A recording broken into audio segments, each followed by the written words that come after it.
الحمد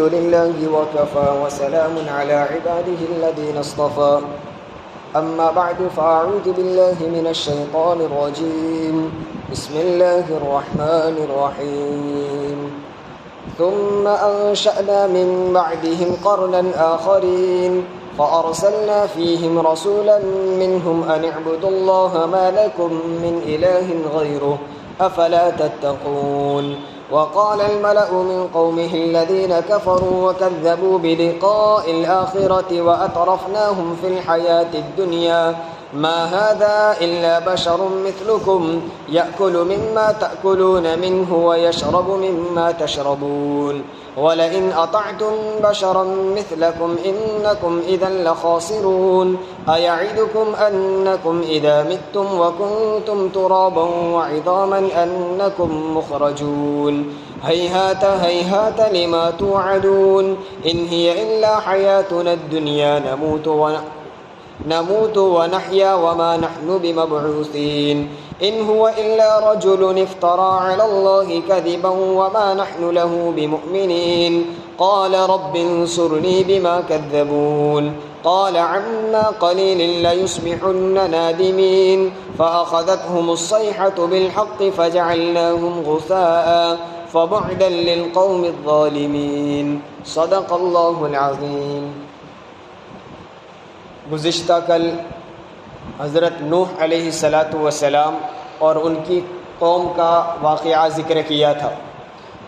نوح علیہ السلام نے 950 سال تک اللہ کے دین کی دعوت دی، لیکن جو لوگ نہیں مانے ان پر اللہ کا عذاب آیا اور اللہ تبارک و تعالیٰ نے پوری قوم کو پانی کے عذاب میں غرق کر کے تباہ کر دی۔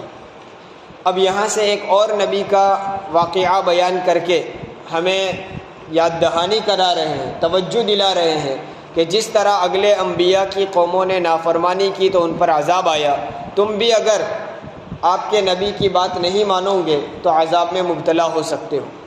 فرمایا ثم انشأنا من بعدهم قرنا آخرین، پھر ہم نے یعنی نوح علیہ السلام کی قوم تباہ ہو گئی، 80-82 افراد بچ گئے، پھر ان کے بعد انشأنا من بعدہم، نوح علیہ السلام کی قوم کے بعد ہم نے پیدا کیا قرنن آخرین، ایک دوسری نسل کو۔ قرن ویسے کہتے ہیں زمانے کو، 100 سال کو، ایک صدی۔ اب ایک صدی میں عام طور پر نسل بدل جاتی ہے، اس لیے قرن کا معنی نسل سے کر دیا۔ ہم نے پیدا کیا نوح کی قوم کے بعد کس کو؟ قرنن آخرین، ایک دوسری قوم کو پیدا کیا۔ فَأَرْسَلْنَا فِيهِمْ رَسُولًا مِّنْهُمْ، اور پھر ہم نے ان میں ایک رسول بھیجا انہی میں سے، یعنی اسی قوم کے ایک رسول کو ہم نے، ایک انسان کو ہم نے رسول اور نبی بنا کر مبعوث کیا۔ جیسا کہ کل بھی آیا تھا، اللہ تبارک و تعالی ہر قوم میں نبی انہی کی قوم میں سے بھیجتے ہیں۔ ایک بات تو یہ ہے کہ ہر مرتبہ نبی انسان ہی ہوا کرتا ہے، فرشتہ نبی نہیں ہوا کرتا، اور اللہ تبارک و تعالی ہر قوم میں اسی قوم میں سے کسی نہ کسی کو نبی بناتے، کسی دوسری قوم میں سے نبی بنا کر نہیں بھیجتے۔ ہاں اگر کوئی دوسری قوم کا فرد ہو تو ایسا ہوا کہ وہ نبی نے ہجرت کی، اس قوم میں بسے پلے، ان کی زبان کو جانا، ان کے رہن سہن میں مل جل گئے، اس کے بعد اللہ نے ان کو نبی بنایا۔ مقصد یہ تھا کہ وہ اس قوم میں گھل مل کر رہے اور قوم کے سامنے بھی ان کے حالات، واقعات اور ان کی زندگی ہو، تو وہ دونوں میں آپس میں تعلقات جب گہرے ہوں گے تو اب نبی کو دعوت دینا اور قوم کو ان کی بات تسلیم کرنا آسان ہوگا۔ فَأَرْسَلْنَا فِيهِمْ رَسُولًا مِّنْهُمْ، ہم نے اس قوم میں انہی میں سے ایک رسول بھیجا۔ اب وہ کون سے رسول تھے اور کس قوم کی طرف نبی بنا کر بھیجے گئے، قرآن نے اس موقع پر تذکرہ نہیں کیا، نہ نبی کا نام لیا ہے نہ قوم کا نام لیا ہے۔ مفسرین نے دو قول ذکر کیے ہیں، دو نام دیے ہیں۔ نوح علیہ السلام کی قوم کے بعد، نوح علیہ السلام کے ذکر کے بعد عام طور پر قرآن قوم عاد کا تذکرہ کرتا ہے، جن کی طرف حضرت ہود علیہ السلام کو نبی بنا کر بھیجا، جیسا کہ 8ویں پارے میں بھی ہے سورہ اعراف میں، اسی طرح 12ویں پارے میں کل تراویح میں سنا ہوگا۔ تو یہ نوح علیہ السلام کی قوم کے بعد عام طور پر ہود علیہ السلام کی قوم عاد کا ذکر آتا ہے، اس لیے بعض مفسرین نے کہا کہ یہاں جس نبی اور قوم کا ذکر ہے اس سے مراد حضرت ہود علیہ السلام اور ان کی قوم عاد ہے۔ بعض نے کہا کہ یہاں جس نبی کا ذکر ہے اس سے مراد حضرت صالح علیہ السلام ہے اور ان کی قوم سمود تھی۔ ان کے پاس دلیل کیا ہے؟ انہوں نے کہا دیکھیے اس قوم کا ذکر آیا، آخر میں ان پر جو عذاب کا تذکرہ ہے، فَأَخَذَتْهُمُ الصَّيْحَةُ بِالْحَقِّ، ایک چنگھاڑ نے ان کو آ کر پکڑ لیا۔ وہ جو عذاب چنگھاڑ کا ہے، قرآن نے دوسرے موقع پر یہ عذاب قوم سمود کے متعلق ذکر کیا ہے، جیسا کہ ایک جگہ ہے فَأَخَذَ الَّذِينَ ظَلَمُوا الصَّيْحَةُ، قوم سمود کے ذکر میں 12ویں پارے میں، کہ ان کو ایک چنگھاڑ نے ان ظالموں کو قوم سمود کو پکڑ لیا، یعنی ان کو تباہ کر دیا ایک خطرناک آواز کے ذریعے۔ اس قوم کا بھی یہی عذاب ذکر کیا ہے۔ اس سے معلوم ہوتا ہے کہ یہ قوم سمود ہے جن کی طرف حضرت صالح علیہ السلام کو نبی بنا کر بھیجا۔ الغرض قرآن نے نام نہیں لیا، یا تو وہ حضرت ہود علیہ السلام کی قوم ہوگی یا حضرت صالح علیہ السلام کی قوم ہوگی۔ تو اللہ فرماتے ہیں ہم نے اس قوم کی طرف ایک نبی یعنی حضرت ہود یا صالح کو بھیجا۔ انہوں نے کیا دعوت دی؟ ہو بہو وہی دعوت ہے جو حضرت نوح علیہ السلام کی تھی، جس کو ہم نے کل سنا، ان اعبدوا اللہ، تم اللہ ہی کی عبادت کرو، ما لکم من الہ غیرہ، اور تمہارے لیے اللہ کے علاوہ کوئی معبود نہیں ہے۔ سیدھی وہی دو ٹوک بات کہ تمہارا معبود صرف اور صرف اللہ ہے، اس کے علاوہ تمہارا کوئی مالک نہیں۔ خالق اللہ ہے، پیدا کرنے والا، جلانے والا، موت دینے والا، رزق دینے والا، اولاد دینے والا، بارش برسانے والا، کائنات کے پورے نظام کو چلانے والا صرف اللہ ہے، لہٰذا تم اسی کی عبادت کرو، اس کے ساتھ ساتھ بھی کسی کی نہیں، اس کو چھوڑ کر تو نہیں، یہ بھی نہیں کر سکتے ہو کہ اللہ کی عبادت کرو اور ساتھ میں بتوں کی بھی عبادت نہیں، بلکہ صرف اور صرف ایک اللہ کی عبادت کرو۔ افلا تتقون، یہاں بھی اس نبی نے انہوں نے اپنی قوم کو یہی دعوت دی، افلا تتقون، کہ کیا اللہ کے ساتھ دوسری چیزوں کو شریک ٹھہراتے ہوئے تمہیں ڈر نہیں لگتا، خوف محسوس نہیں ہوتا کہ وہ جابر بادشاہ، وہ قہار اللہ تم پر کہیں عذاب نہ بھیج دے، تمہیں کوئی ڈر نہیں لگتا؟ یہ وہی دعوت ہے جو حضرت نوح علیہ السلام کی تھی۔ آگے فرمایا وقال الملأ من قومه الذين كفروا، جیسا کہ نوح علیہ السلام نے تبلیغ شروع کی تو سب سے پہلے قوم کے سرداروں نے، لیڈروں نے مخالفت کی۔ یہاں بھی کہا وقال الملأ من قومه الذين كفروا وكذبوا بلقاء الآخرة وأترفناهم في الحياة الدنيا ما هذا إلا بشر مثلكم۔ اس نبی کی قوم میں سے سرداروں نے کہا، کون سردار تھے؟ 3 ان کی خصلتیں بیان کی ہے، ان سرداروں کی 3 عادتیں، صفات 3 بیان کی ہے۔ نمبر 1 الذین کفروا، جنہوں نے کفر اپنا لیا تھا، کفر کیا تھا، لیکن یہ لوگ ایسے تھے کہ کفر صرف کیا نہیں، اپنا لیا تھا، اپنی زندگی میں گویا اتار لیا، اس سے ہٹنا ہی نہیں ہے، کفر کا جھوڑا انہوں نے گویا پہن لیا تھا۔ الذین کفروا وکذبوا بلقاء الآخرۃ، اور آخرت کے مقابلے، آخرت کی ملاقات کا انہوں نے انکار کر دیا، جھٹلا دیا، یعنی آخرت کو جھٹلا دیا کہ بس یہ دنیا کی زندگی، جیسا کہ آگے آ رہا ہے، وہ کہتے بس یہ دنیا کی زندگی، اسی میں جی لو، اسی میں مر گئے تو بات ختم، آخرت نام کی کوئی چیز نہیں ہے۔ وَكَذَّبُوا بِلِقَاءِ الْآخِرَةِ، 2 باتیں، اور تیسری بات اللہ فرماتے ہیں وَأَتْرَفْنَاهُمْ فِي الْحَيَاةِ الدُّنْيَا، ہم نے ان کو دنیا کی زندگی میں خوشحالی عطا کی تھی، عیش و عشرت کا سامان ان کے لیے مہیا کیا تھا۔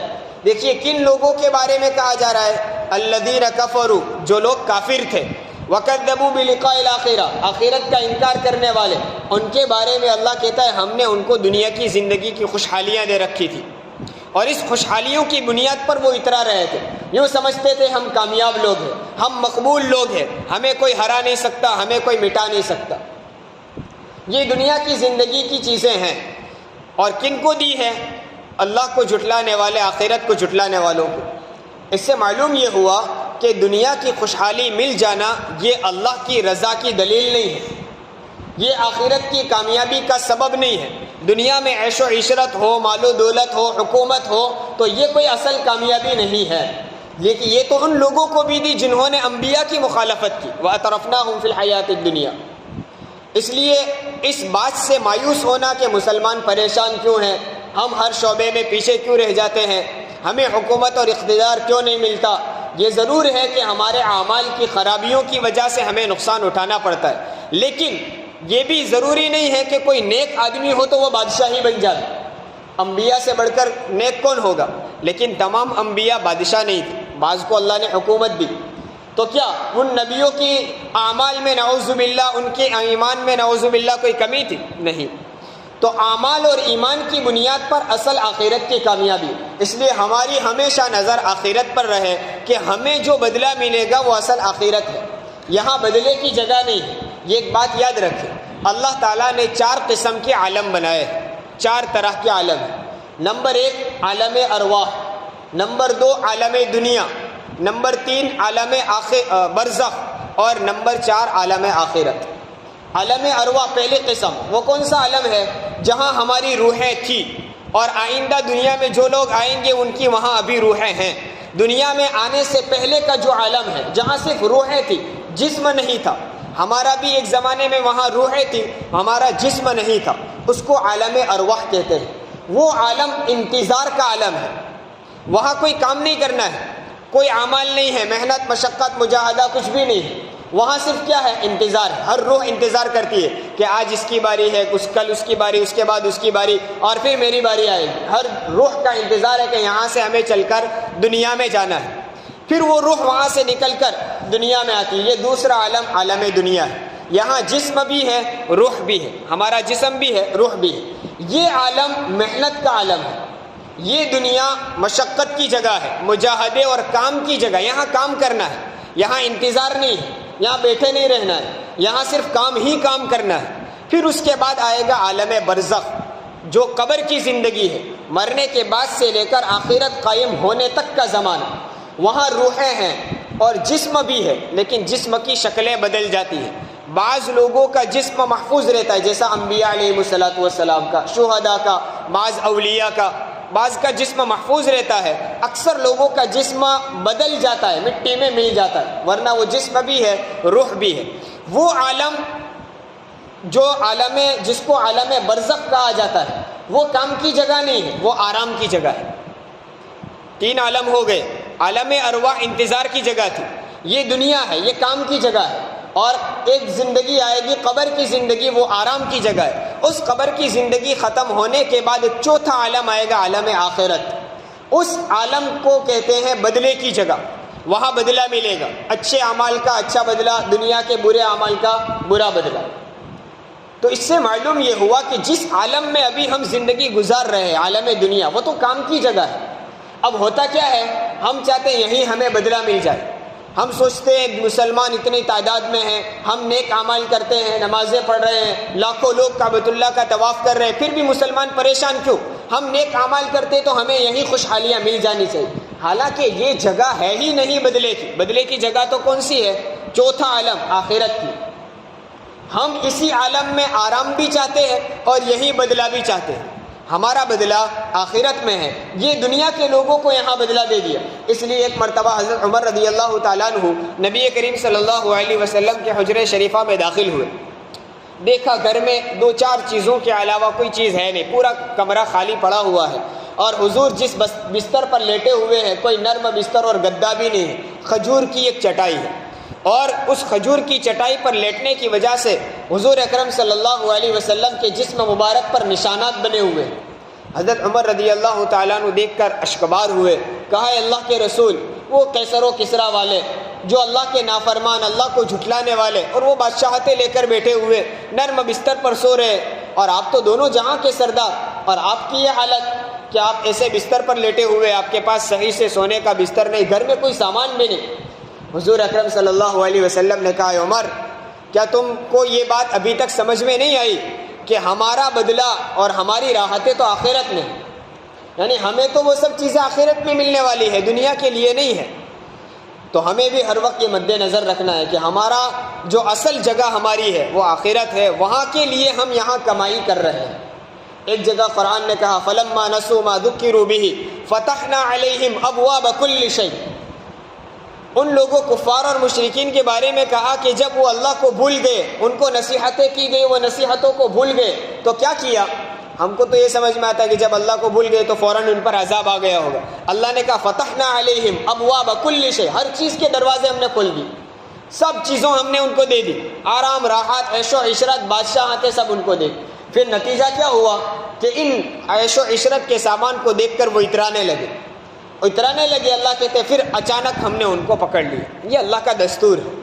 تو ان لوگوں کا حال بھی یہ تھا جن لوگوں نے اپنے وقت کے نبی کی مخالفت کی. الذین کفروا، انہوں نے کفر اپنا لیا تھا. وکذبوا بلقاء الآخرہ، آخرت کا انکار کیا، جھٹلایا. واترفناہم فی الحیاۃ الدنیا، اللہ فرماتے ہیں ہم نے ان کو دنیا کی زندگی میں عیش و عشرت دے دیا تھا. انہوں نے کھڑے ہو کر وقت کے نبی کی مخالفت کی. اب قصہ جو چل رہا تھا اس کی طرف آ رہے ہیں. وقت کے نبی نے ان کو دعوت دیا، حضرت ہود یا حضرت صالح علیہ السلام نے، ان اعبدوا اللہ ما لکم من الہ غیر، اللہ کی عبادت کرو، اس کے علاوہ کوئی تمہارا معبود نہیں. تو ان کفار کے لیڈروں نے، سرداروں نے کھڑے ہو کر کہا ما ھذا الا بشر مثلکم، جو بات نوح علیہ الصلوۃ والسلام کی قوم نے کہی تھی وہی بات، کہ یہ کیا ہے، یہ کچھ بھی نہیں ہے، یہ تو تمہاری جیسا ایک انسان ہے، اس کی کوئی حیثیت اور حقیقت نہیں. گویا کہنے کا مطلب یہ تھا کہ یہ تو انسان ہے، وہ نبی اور رسول کیسے ہو سکتا ہے؟ نبی اور رسول انسان نہیں بن سکتا، وہ تو کوئی فرشتہ ہونا چاہیے. ما ھذا الا بشر مثلکم. اور آگے اور کہا یاکل مما تاکلون منہ، یہ تو وہی کھاتا ہے جن چیزوں کو تم کھاتے ہو. ویشربون مما تشربون، اور جن چیزوں کو تم پیتے ہو یہ وہی پیتے ہیں. یعنی یہ تو کھاتے ہیں پیتے ہیں، یہ کوئی نبی تھوڑی ہوتے ہیں.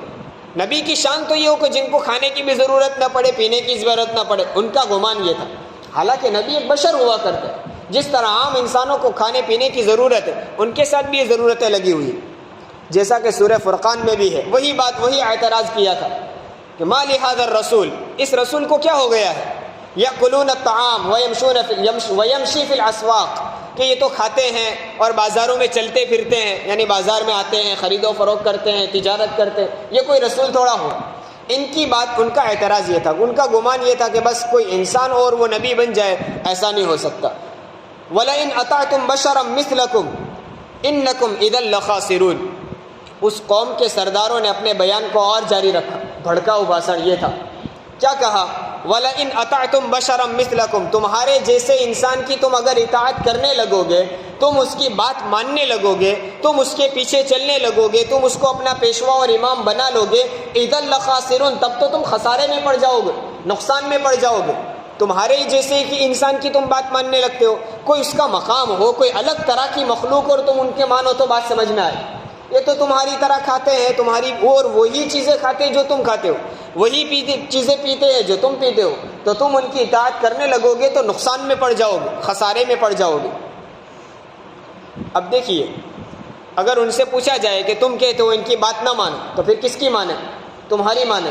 تم کہہ رہے ہو کہ ان جو رسول رسالت کا دعویٰ کرتے ان کی بات مت مانو، تو چلیے ان کی بات نہ مانیں تو مطلب کیا ہوا؟ تمہاری بات مان لی، تم نے انکار کیا تھا، ہم نے بھی انکار کر دیا، تو ہم نے تمہاری اطاعت کر لی، تو تم کون ہو؟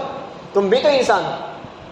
ایک طرف خود کہہ رہے ہیں کہ یہ تمہارے جیسے انسان ہے اور اس انسان کی بات مانو گے تو خسارے میں پڑو گے، تو ان کی نہ مانے تو تمہاری مانے، تو تم بھی تو انسان ہو، تو خسارے میں نہیں پڑے گے. لیکن اللہ تعالیٰ ایسا دلوں پر مہر لگا دیتے ہیں کہ سننے والوں کو سمجھ میں نہیں آتا، بس وہ انہی کی باتوں میں آتے ہیں. جیسے آج کل بھی ہوتا ہے، چیخ چیخ کر کہا جاتا ہے، میڈیا کے ذریعے اتنا پکارا جاتا ہے کوئی بہت بڑا حادثہ ہو گیا اور حقیقت کچھ نہیں ہوتی، اور لوگ ان کی باتوں کو سن کر باتوں میں آ جاتے ہیں. انہی کی باتوں میں غور کرے تو خود ان کی باتوں میں تضاد ہوا کرتا ہے. یہ روزمرہ کے ہمارے ملک کے بھی حالات ہیں. تو ایسی باتوں سے متاثر نہیں ہونا، حقیقت پر غور کرنا ہے. جو بات کوئی چیخ چیخ کر کہتا ہو وہ صحیح ہی ہو ایسا ضروری نہیں ہے، جیسا اس زمانے میں بھی ہوا تھا. وَلَئِنْ أَطَعْتُمْ بَشَرًا مِثْلَكُمْ إِنَّكُمْ إِذًا لَخَاسِرُونَ. آگے کا أَيَعِدُكُمْ أَنَّكُمْ إِذَا مِتُّمْ وَكُنْتُمْ تُرَابًا وَعِظَامًا أَنَّكُمْ مُخْرَجُونَ. کیا یہ تم سے یہ وعدہ کرتا ہے یا یہ تم کو وعید سناتا ہے، دھمکی دیتا ہے؟ وعدہ یعید وعدہ کے لیے بھی آتا ہے، وعید سنانے کے. کیا تم کو یہ وعید اور دھمکی دیتا ہے، ڈراتا ہے اس بات سے کہ تم قبر سے دوبارہ نکالے جاؤ گے، اٹھائے جاؤ گے؟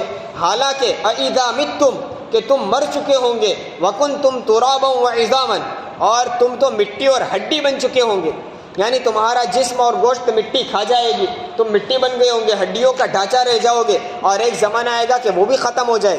کیا اس کے بعد بھی تم دوبارہ پیدا کیے جاؤ گے، پھر سے قبر سے اٹھائے جاؤ گے؟ ایسی باتیں یہ رسول کرتے ہیں، آخرت آئے گی اور تم قبر سے دوبارہ اٹھائے جاؤ گے، کیا یہ بھی ممکن ہے؟ اس طرح اپنی قوم کو انہوں نے ورغلایا۔ ہیہات ہیہات لما توعدون، تاکید کے لیے دو مرتبہ کہا، جس چیز کا یہ وعدہ کر رہے یہ بہت دور کی بات ہے، ناممکن ہے، امپاسبل ہے، ہو ہی نہیں سکتا ہے۔ ایسا کیسے ہوگا؟ ہم مٹی ہو جائیں گے، ختم ہو جائیں گے، ہمارا نام و نشان نہیں رہے گا، پھر ہم پیدا ہو جائیں، ایسا ہو ہی نہیں سکتا۔ دیکھیے جو زور زور سے پکار کر لمبی تقریر قوم کے سامنے کر دی۔ کہنے کا حاصل یہی تھا کہ جو یہ رسول دعوت لے کر آئے بس اس کی بات مت ماننا، اور اس کے لیے انہوں نے انتھک کوشش کی، پوری تقریر اور نہ جانے اپنے ذہن میں جیسی جیسی دلیل آئی سب دلیلیں پیش کر دی۔ ان ہی الا حیاتنا الدنیا نموت ونحیا وما نحن بمبعوثین، آخر میں فیصلہ سنا دیا کہ یہی دنیا کی زندگی ہے۔